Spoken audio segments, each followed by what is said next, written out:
This is Joshua Hart for Seconds Out. Delighted to be joined by Xavier Miller here over Zoom. Xavier, it's been a while, but here we are. Big times in boxing still. We're coming with a little bit of a cool period at the moment. Not too many big fights coming up, but still a lot of fights coming thick and fast. How is everything, first of all? I think everything's really good, and at the moment, boxing is just in a very good place. Hard to complain about boxing as a boxing fan right now. It's been a good start to the year. Absolutely. Before we go into all the recent action and action to come up, it's only right we go to the stable and we have a little look around and see what's coming up for who. Just talking off camera, it's a great time to be in your gym. A lot of fighters with a lot of big fights coming up. Um, Mhm. I've seen Alfie Clegg's got a date now. I believe is it for the vacant Commonwealth title or Commonwealth Youth title? I think it's the youth title, Commonwealth youth title. So a big So, fight. Commonwealth Silver, I Commonwealth think. Silver. Mm. How did that opportunity come up for Alfie? Yeah, well, Dean's the one that looks after him, Dean Whyte. So he just makes the call and then tells me, listen, this is the date we've got, and then I just start getting Alfie ready. Dean's doing a very good job building Alfie. He's been majority of his fights have been on Dean's shows, and Dean's got another show this weekend, and he's doing good things in boxing. So he's in good hands, and as long as Alfie listens, follow the plan with regards to his career and the game plan for his fights, he'll be fine. And then also other names in the gym: Yusuf Kamari, Ahmed Hatim, K Prosper, all dates there. We were just talking about that division, that super featherweight, lightweight division, how good of a place it is to be right now. Just talk to me about the fights they've got coming up and how big these opportunities really are for those who don't understand. Yeah, I think it needs to be like a make or break conversation, really. They're three of the most two of the most experienced guys I've got is Yusuf Kamara and Kate Prosper. Both been in with good company. Kay's got his final eliminator. Probably will be against Rafferty. Hasn't been any conversations yet. His manager Steve Goodwin, so we'll find out what goes on there. But his next fight will be on a big platform. Will be on TV for the British title. Yusuf Kamari. He's got a date on a Goodwin show for a final eliminator for the British. He'll be defending his English title, and really, a good performance here. Then he's going to break through back onto TV again, which would be great for him. And then Armin Hatim, making major improvements all the time in the gym. He's got his Southern area belt now, and this his next fight against Webber Kane will be a British title eliminator, and I think a final eliminator for a Commonwealth. So they're all moving in the right direction. It's going to be a big year for all three of them, and then I've got a load of other guys in my stable. Three of them are fighting this week on Dean White's show. Luigi Alfieri, Italian boxer, very good. Um, Amar Keani got a big following, and this great heavyweight that I've got, Ergol Elazaj, Albert, born in UK, Albanian, good following. Just teamed up with Disturbing Sports. He's been looked at. He's been sparring likes of Daniel Dubois and so on. So Tony Yoka. So he's only 22 or 23 for a heavyweight, and he's doing really well. I think this will be his fourth or fifth fight this weekend. So again, he's another one just like Alfie, just needs to follow the game plan. We're looking after his career. I manage him as well. So yeah, big things coming up. It's good. It's good. It's been a very good start to the year, and I expect to get a few more belts. I'm happy with the start. If I can get another 4 or 5 belts for the end of the year, then I'm happy. I just want to quickly focus in on Ergel Elazai because we spoke about him a lot now, and he's someone that I'm very interested by. I've seen the following that he's got looking through his Instagram. I've seen the ability. While there is ability there, how important is it for you to take your time with him? He is only young, and the heavyweight division, it is the blue ribbon division. There's a lot of money to be made there if you go through it properly. How Mhm. important is it that you take the right steps with him and make the right steps at the right time? Well, I think it's important that he's got trust in his team. He's got his dad is very influential with him. He's a big supporter. He's on board with the journey. And it was a very good meeting we had with Disturbing. They know what we want to do with him.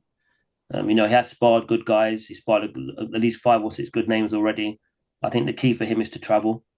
I think he needs to go away. Not a bad idea to get paid for sparring in different camps with some of these big boys and get his experience there, like everyone else has had to do before him. And ideally, what I'd like at his age is to pick up a couple of youth titles. Build a good relationship with the governing bodies. Get an IBO youth title would be good for him. He's got another couple of years to pick that up. Um, it's just not. We're just. I'm just so tempted to put him in with the guys with similar records to him. You know, like a 3-0, 4-0, 5-0. Because he is good. You know, he's got a nice Midwest boxing style, a bit like what I've taught to Youssef. You know, got a lot of learning to do. You know, but he's got to have the right fights to learn. You know, when he can use certain moves, because it is a difficult style to teach.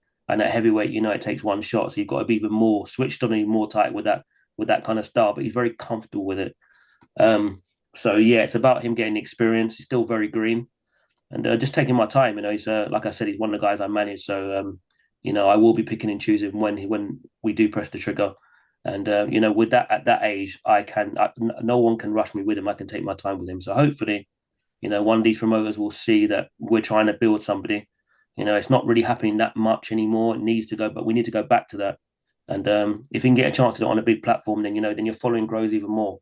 There's only so much you can sell big tickets on small shows before your staff fans start asking questions, and then why are you not on bigger platforms and so on. So hopefully, some point this year you'll get to go on a big platform. I'd like him to go on Sky at some point, Queensbury or Matchroom. You know, if you get a shot there, you do the numbers you say you could do. If you do that, it's a box ticked, and then we can then you'll get more opportunities. You know, so yeah, looking forward to his career.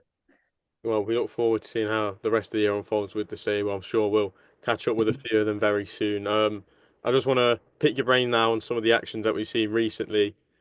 Going back to Saturday night at the Copper Box Arena, we saw the rematch, Johnny Fisher versus Dave Allen 2, and in my opinion, a knockout of the year contender to end the night from Dave Allen as he kind of rolled back the years in a sense. When you sat there and you watched that fight, what was your thoughts on it as it was going on? My initial thoughts were I just don't like the way he came out in the first round. It reminded me of the kid that boxed Atama recently. Big tall guy, I can't remember his name. McKean. You know, the way McKean came up very straight up, and Johnny Fisher seemed to be doing something similar. I would have liked to see him sitting a bit tighter, a bit smaller. Um, and you see, with Dave Allen's got so much experience. It's when you look at the two guys, the problem is that yes, Dave Allen's come up short, but against who? You know, he's boxed some of the better heavyweights he's had over the last 10 years. Whereas Johnny Fisher is, you know, with no amateur experience, is doing it the hard way. I think they've done an amazing job with Johnny Fisher to get him to this point. And I've always said there's nothing wrong with finding your level.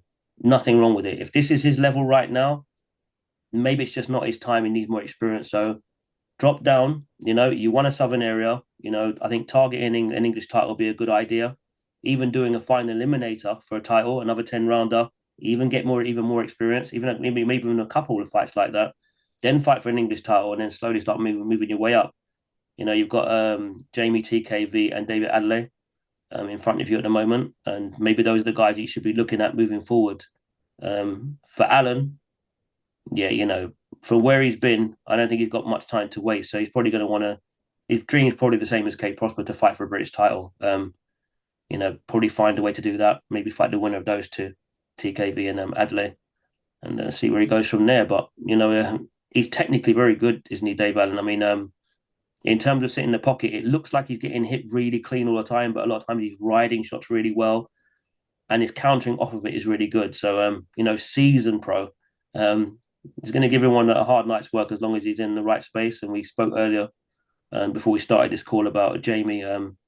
You know, looks a good coach with a lot of experience. He was a good fighter, someone I used to watch when he was a fighter. So, yeah, you know, it's a nice little team they've got. He seems to be responding well to who's around him at the moment. That's probably why you're getting the best out of him. So, yeah, congrats to them.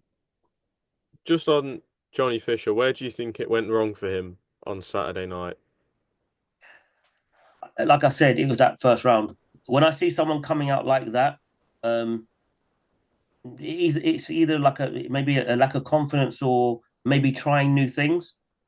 Um, you know, it's not good to come out in the first round too tall like that. It's like it's too easy to get you to react to things in my experience. So I just didn't like the way he came out in the first round. Kind of seemed to warm into it and landing a few more shots after that.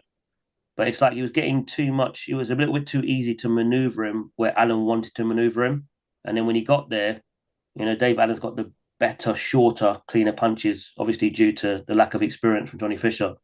But he showed a lot of heart in the first fight, and again, a good effort this time round. It's just that at this stage in their careers, Dave Allen's just a better fighter, and I hear some people saying that he shouldn't have taken the rematch. I mean, but you won the first one. I didn't think he did, but you won the first one, so why not? I wouldn't take a third fight after this one because it's a different kind of result. So take a step back and have a look to revisit this maybe in a year or a year and a half's time. Or it might never happen. The guys have had their two fights, but yeah, it's a difficult one, but it's not. He's not ready for that level yet, and there's nothing wrong with that. I've had guys in my gym who just can't shoot at a certain level. It's just not your time yet. It's fine. Absolutely. For Dave Allen, obviously, you mentioned rematches and possible trilogies with Johnny Fisher, which a lot of people are swerving and don't really want to see. But a rematch that I've seen brought up a few times now when talking about Dave Allen is revisiting the Dillian Whyte fight from way back at the start of both of their careers. Is that a fight you'd be interested in, given where they both are right now? And Dillian's has been fairly inactive. It's not a big fight for Dillian. I'm not saying it's not a competitive fight at this stage, but it's not a big fight for Dillian. Dillian will be looking forward. For Dillian, all due respect, that would be a step back. Yeah, it's not really the kind of fight that did. And the way Dave Allen spoke after, he said at this level, I'm pretty good. Mm. That level's not Dillian. Dillian's beaten, the likes of Joseph Parker and guys like that in Povetkin. So he's above that level. So for him or Derek, they'll be looking back. I don't think either of them at this stage when they're probably on the last one, two, or three fights before they retire. Why they'd visit that kind of fight? I think, like I said, the Adley TKV fight to me is that should be the target at this moment in time. That looks like the sort of level that he would be comfortable operating at. You know, and he's I like the way he talks. He's pretty honest. He said, "Yeah, I'm okay at this level. I'm okay." For Dave, how do you feel he'd get on against the winner of David Adley or Jamie TKV? Which one do you think he has a stronger chance at beating? I think he gets more opportunities against Jamie because Jamie's very active. Uh, Dave Adley kind of picks power shots a bit more, but he's always proven very, very durable. So it's a tough fight for both those guys, and a fight they'd want because Dave is quite popular, and that's what you want in your fights. You want to get into a stadium or be a main event or a co-main event. You need to be fighting those kind of guys. So for all parties involved, that to me that's makes a lot of sense. Obviously, just sticking on Dillian, he is back on June 7th. He will return to the ring on Fabio Wardley's undercard at Portman Road. We Mhm. assume it's not going to be a big name and more of just a get back into the swing of things type of fight. But looking ahead of that, if all goes well, June 7th, who do you want to see Dillian face this year? We have seen a bit of a reignition in the tense feeling and beef between him and Chisora. Do you think Mm. that has to be the fight? Uh, I think it's the right time for I think Joshua and Whyte. I think now's a good time for that fight. Joshua's come off quite a bad loss, and he needs to get back in. Dillian's had one or two fights on his comeback. I think it's good that he's fighting in this one. He doesn't really want to have another one of these kind of fights after this because you don't want to stay at that kind of level too long because then the jump's too big to go back into like world level. So after this one, I think a Joshua fight makes a lot of sense. Um, yeah, that's the fight I would. That's my first choice. I mean, everybody would like to see a third fight with Chisora and White. Everyone would like to see that because the first two were very, very good. And yeah, it's hard to see anything outside of that at the moment. Parker rematch doesn't really. It's a good fight, but I don't know. It's not as interesting as the Joshua fight because the build up was so good the first time around. It was a big fight, a great fight. So that's the first choice. But yeah, these guys know what they're doing. They've been around long enough, and they'll make the right decision when the time's right. Staying at the top of the heavyweight division, a man who retired not so long ago seems to be looking like a comeback will be made again. Tyson Fury has been dropping little teasers, little cryptic messages. The most recent message he posted was a video of him and his dad, John Fury, And the only words mentioned were incoming, incoming. What do you think could be incoming in the next saga of Tyson Fury's career? Again, for Fury, he has to be careful because he can't afford to drop down too many levels because when he hasn't really performed at his best. He wasn't great against Wallin, but when he's got a real test in front of him, you'll see his A game. I think the only fight for him again, a Joshua fight is good. Um, if Usyk wants to go again, I don't see why he would, but if he wants to go again, that would be a target. Um, a comeback fight, I would have said like a Miller, but he just keeps, for some reason, it's either there's an issue here or there, or he gets injured. That would be a good fight. He'll probably be looking at the winner of Usyk and Dubois to probably be his target. But having won before that, not a bad idea. Do you not think the Anthony Joshua fight is probably the target now? As I'm hearing a lot of things about Yes. Anthony Joshua is now just waiting on Tyson Fury. Yeah. Do you think we see that fight this year? I think it's one of the two, yeah. The winner of Dubois and Usyk or a Joshua fight. I think that's the only two fights that he'll get up for. He's proved that he's above the other guys. The only one that really, gave him any real problems was Usyk. The elite of the elite of the heavyweights. Um, but again, it's always financially what makes most sense, and that really probably is a Joshua fight. And then just looking, I don't think we've had a chance to speak about Usyk versus Dubois 2 yet. How do you see this fight unfolding? I mean, before we even go into that type of question, actually, how much confidence can Daniel Dubois take away from August of 2023, where he landed the controversial shot, a shot that is still heavily debated now? How much confidence can he take from that night? He's on an absolute high at the moment. I mean, look at his performances back to back to back on the Don. He's in the peak of his career at the moment. He's going to be feeling good and feeling like he can beat anybody. Usyk is a different kind of puzzle. I can't really give you like an honest prediction of the fight because I'm biased. At the moment, Usyk is, he's like an Evander Holyfield for me. Managing to come up in the weights and dominate his division. I think he's just very very special. But Don is one of my closest friends in boxing, so I'm always going to support whatever fight he's got. So yeah, just good luck to both guys, and hopefully Don can get another big win here. Usyk is a very difficult puzzle. The height and the weight of these guys doesn't seem to really bother him too much. He's settled into the heavyweight division now, where he is a heavyweight. It took Evander Holyfield a little while, but you don't look at him as any other division now. He's the heavyweight champion. He looks like a heavyweight, moving like a heavyweight, not giving up too much ground. So he looks comfortable now, and that's what sometimes you need time to build into a division. A lot of our previous champions have said that they've jumped up in weight and they couldn't believe the difference in either the weight of the person in front of them or the power. That once you settle, if you look at him against Chisora years ago, and then look at him now, very different heavyweight. So I personally think after this fight he should walk.